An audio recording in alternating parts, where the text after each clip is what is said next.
He could have lived one simple choice. A seat on a lifeboat could have saved him, but instead, he stepped back and handed that chance to a stranger. It happened on a cold April night in 1912. As the greatest ship in the world, the Titanic slipped beneath the freezing waters of the Atlantic. Amid the panic, the screams, and the desperate struggle for survival, one man made a decision that would echo across generations. This is his story. In the spring of 1912, the Titanic was not just a ship, it was a symbol. A floating palace of steel and luxury, said to be unsinkable. On board were the wealthy and the poor, the hopeful and the homesick, each chasing a dream across the ocean. Among them was a man named John Harper, a widowed pastor from Scotland. He wasn't a man of wealth or influence. He wasn't traveling in first class or seeking fame. He was simply a father, taking his 6-year-old daughter Annie to America, where he had been invited to preach at a church in Chicago. He boarded the Titanic in Southampton with one small suitcase and his daughter's tiny hand in his own. To the crew, he was just another passenger. But to those who knew him, Harper carried a quiet strength, the kind that doesn't shout but shines through action. As the ship pulled away from the dock, he stood on the deck and watched the English shoreline fade into the mist. Beside him, Annie waved to the crowd. Neither of them could know that this would be their final voyage together. For 4 days, the Titanic sailed like a dream. The sea was calm, the sky clear, and passengers marveled at the luxury that surrounded them: grand staircases, glittering chandeliers, and orchestras that played into the night.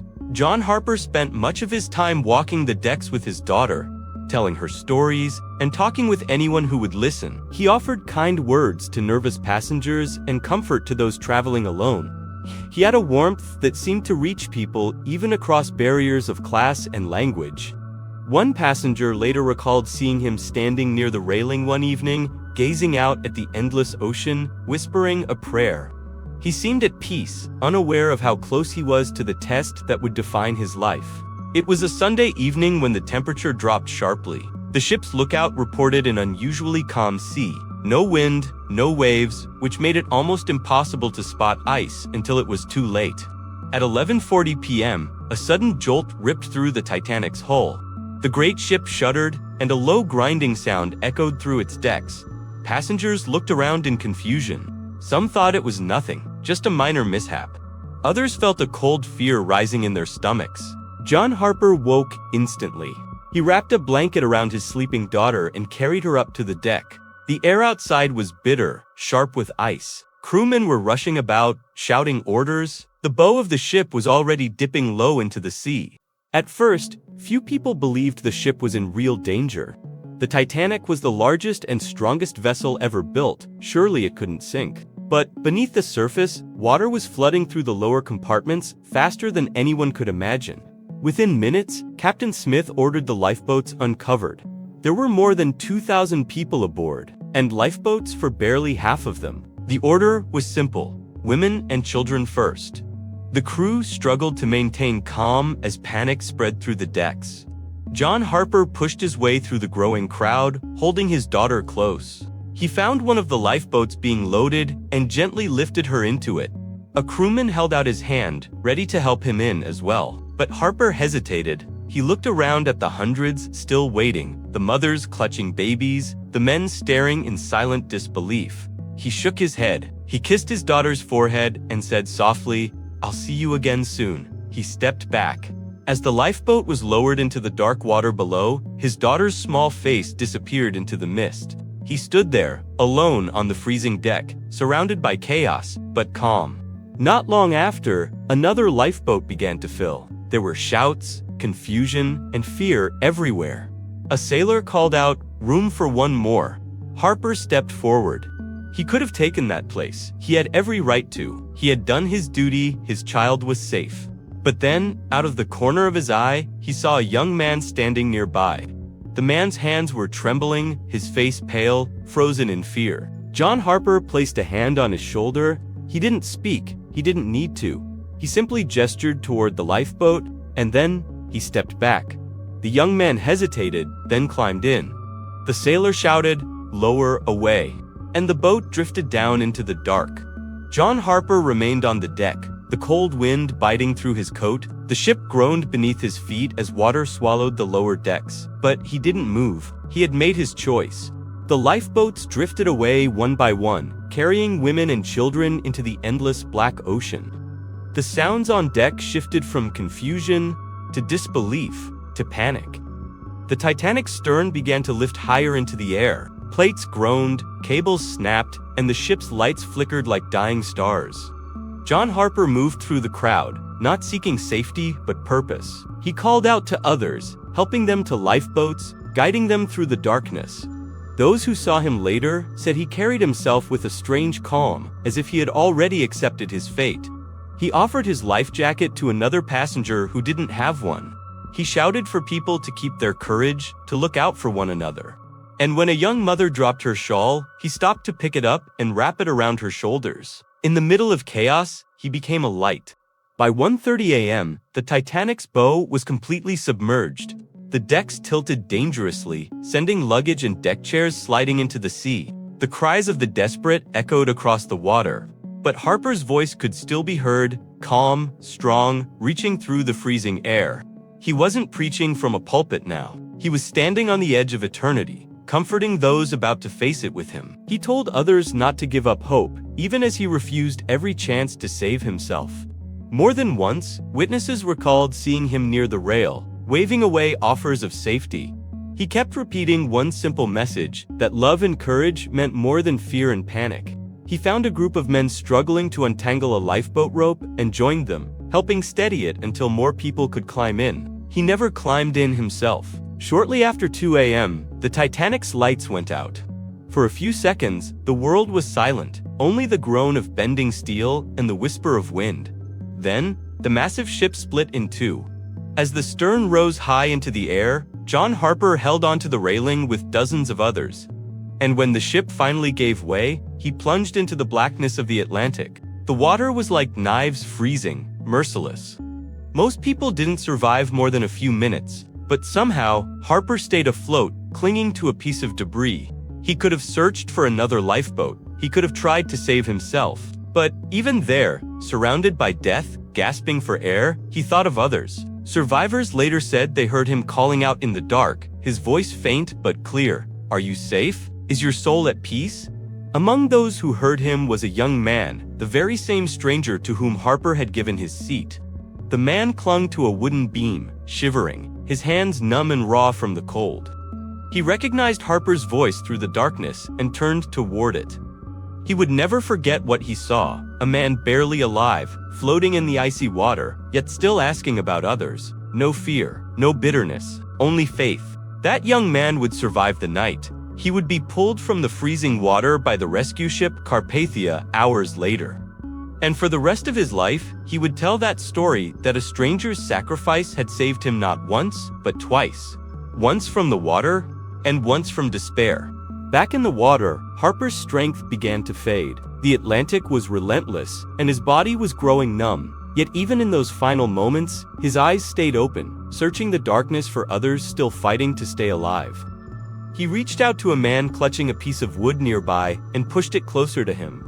He whispered something, no one knows what, and then he let go. The sea claimed him gently, as if honoring his courage.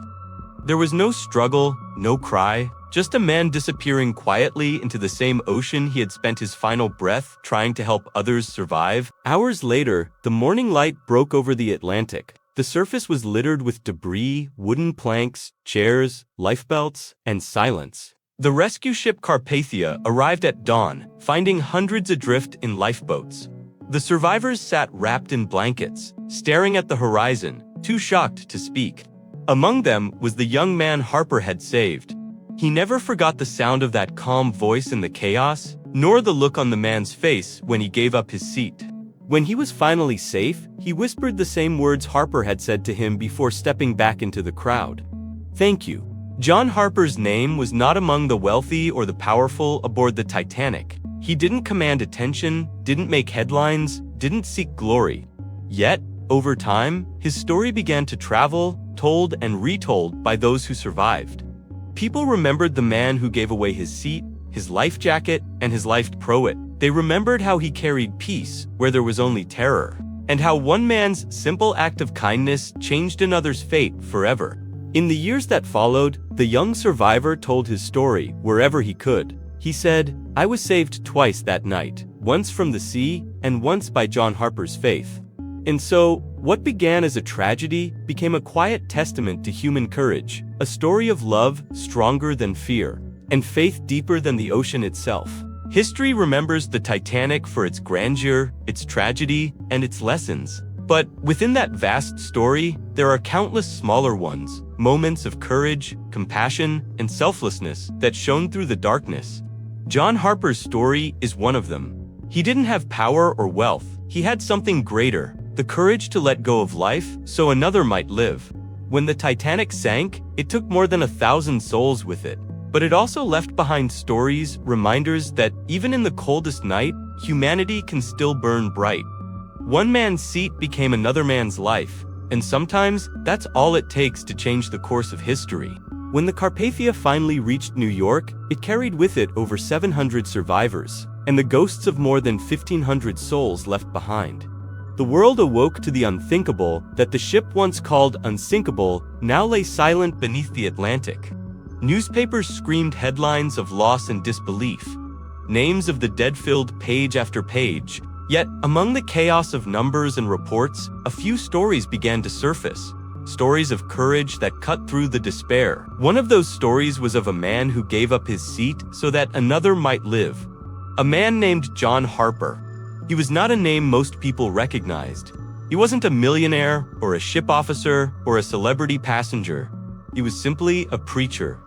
But what he did in those final hours touched hearts across continents. Across Britain, memorial services were held for the dead. Church bells rang, families gathered in sorrow, and people spoke the name Titanic as if it were a symbol of human fragility. In Glasgow, Scotland, in a small church where Harper had once preached, his empty seat stood draped in black. His congregation wept, not just for their lost pastor, but for the man they knew had met death, the way he had lived with compassion. Letters poured in from survivors who remembered him, from a mother whose child he had comforted, from a sailor who said Harper's words had given him strength to face the night. One even wrote, "When all hope was gone, his voice was still calm." He gave others courage while losing his own life. The young man Harper had saved, the one who took his seat, would tell his story again and again in the years to come. He said that when Harper offered him the place in the lifeboat, he was too stunned to even speak. He didn't know why a stranger would sacrifice everything for him, but that single act stayed with him forever. He told reporters, churchgoers, and anyone who would listen, "I was saved twice that night, once from the freezing sea, and once from despair. His faith, his kindness, saved my life." As time passed, many doubted whether such selfless acts could truly happen in moments of terror. But those who had been there, those who heard the man's voice in the dark, never questioned it. They remembered. And memory, after all, is how heroes live on. The Titanic changed more than just maritime history. It reshaped the way the world saw life, loss, and the fleeting nature of safety. But beneath the engineering failures and the lists of victims, there were stories, hundreds of them, of ordinary people who rose above fear. There were engineers who stayed at their posts to keep the lights burning, musicians who played until the very end to calm the terrified, and a man who gave up his seat for someone else. John Harper's story became one of many threads in that great tapestry of courage. A reminder that when everything else falls apart, the human heart still has the power to choose goodness. He didn't just die that night, he left behind an echo, one that still moves quietly through time. Little Annie Harper was rescued by the Carpathia with the other children and women from the lifeboats. She would grow up knowing that her father had not abandoned her, he had protected her in the only way he could. In her later years, she rarely spoke of the Titanic. But those who met her said she carried her father's kindness, soft-spoken, humble, and strong in faith. She would smile when asked about him and say, "He did what he believed was right."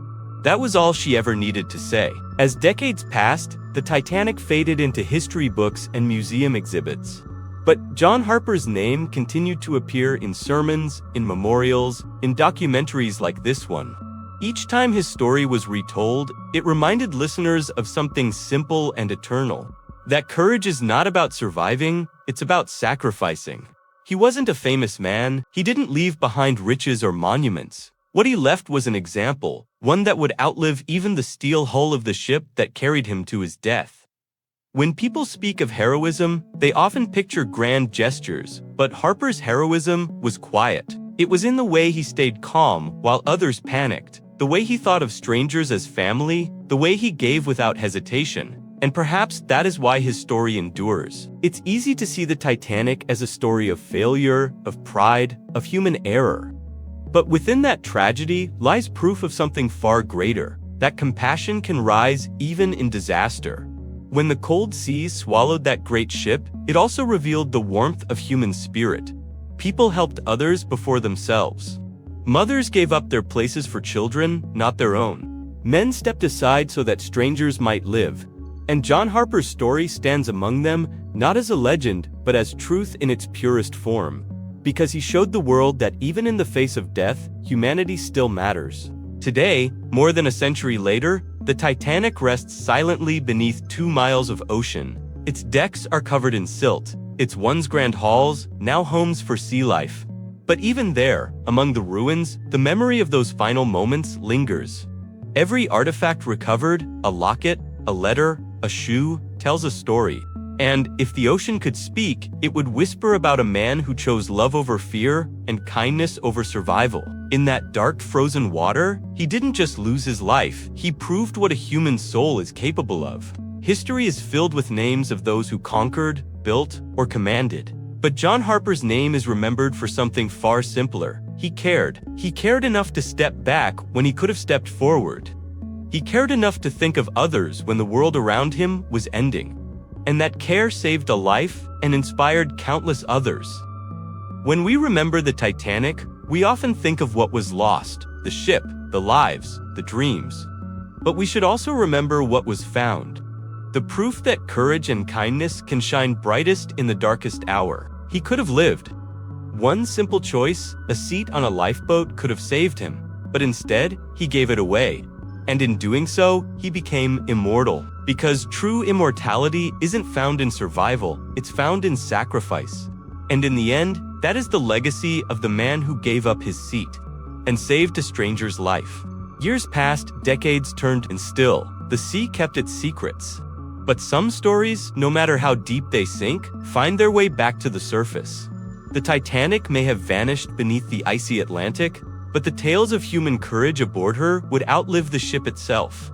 Among them, John Harper's story became a quiet legend whispered in sermons, history books, and the hearts of those who still believe in simple goodness. He wasn't there to see how his life would ripple through time. He didn't know that one small act, giving up his seat, would echo through generations as a symbol of pure humanity. But history remembered him. And sometimes, remembrance is the truest form of immortality. The young man whose life Harper saved went on to live a long, full life. He married, had children, and often told his grandchildren about the night he saw the great ship die. But more than that, he told them about the man who lived for others. He would say, "If you ever wonder if goodness exists, remember that a man once gave up everything so a stranger could live." Every time he told that story, he paused. Sometimes his voice broke, not from sorrow, but from gratitude, because he knew that every breath he took, a gift from someone he barely knew. Little Annie Harper grew up without her father, but she never grew up without his example. As she became a woman, she learned the full story of his death, not from newspapers, but from the letters of those he had touched. She would sit quietly, reading the words of people who had heard her father's final prayers or seen him help others into lifeboats. And each letter carried the same truth. He didn't die in fear, he died in faith. Annie once told a friend, "My father went down with the ship, but not with despair. He believed there was something beyond the water." She kept his Bible until her final days, the same one he had held that night. Its pages, still faintly water-stained, became her most treasured possession. And on its inside cover, she wrote, "He gave up his seat, but not his soul." The story of John Harper didn't make the biggest headlines. It wasn't printed in bold letters or shouted across the front pages, but in quiet corners of the world, people told his story from one heart to another. Preachers spoke of him in churches. Writers mentioned him in essays about faith and courage. And filmmakers, generations later, would rediscover his tale, bringing it back to light for new audiences who had never heard of the man who gave up his seat. Because even now, over a century later, his choice reminds us that true greatness has nothing to do with wealth or fame or survival. It has everything to do with kindness, especially when kindness costs everything. Every great tragedy leaves behind questions. Why did it happen? Who was to blame? Could it have been prevented? But amid those questions lies one that truly matters. Who chose to love when it was hardest? The Titanic showed the world the limits of human invention, but it also showed the limitless power of human compassion. When panic filled the decks, some people pushed. Others fought, but there were also those who stopped, looked around, and chose to help. They didn't do it for glory or reward. They did it because it was right. And that is what makes Harper's story so enduring. It reminds us that when everything else fades, kindness remains the one thing that never sinks. If you ever visit the Titanic memorials in Belfast, in Halifax, in Southampton, you'll find his name among thousands, carved in stone, simple and unadorned. John Harper, 39 years old, clergyman, but the ocean remembers him differently. Not as a name on a list, but as a whisper beneath the waves. The man who prayed, who gave, who stayed. Even now, deep below, where sunlight never reaches, the wreck of the Titanic rests in silence. And if you close your eyes and listen closely, you can almost imagine his voice calm, steady, rising above the fear. Take my seat. You go. What makes a hero? Is it someone who saves hundreds, or someone who saves just one? John Harper didn't save the world. He didn't stop the ship from sinking. He simply saved one man, one life. But that life carried his story forward. And in that way, he did save the world because he reminded it what it means to be human. In a time when people measure worth in fame, money, and power, his story stands as a quiet rebellion. It says, "The smallest act of kindness can outlive the grandest empire." The Titanic's lights may have gone out more than a century ago, but the light of its human stories still shines. John Harper's final choice to give up his seat became more than an act of sacrifice. It became a message carried through time. That love, courage, and compassion are stronger than even the coldest ocean. He was one man among thousands. Yet his name still floats, not on the sea, but in the hearts of those who hear his tale.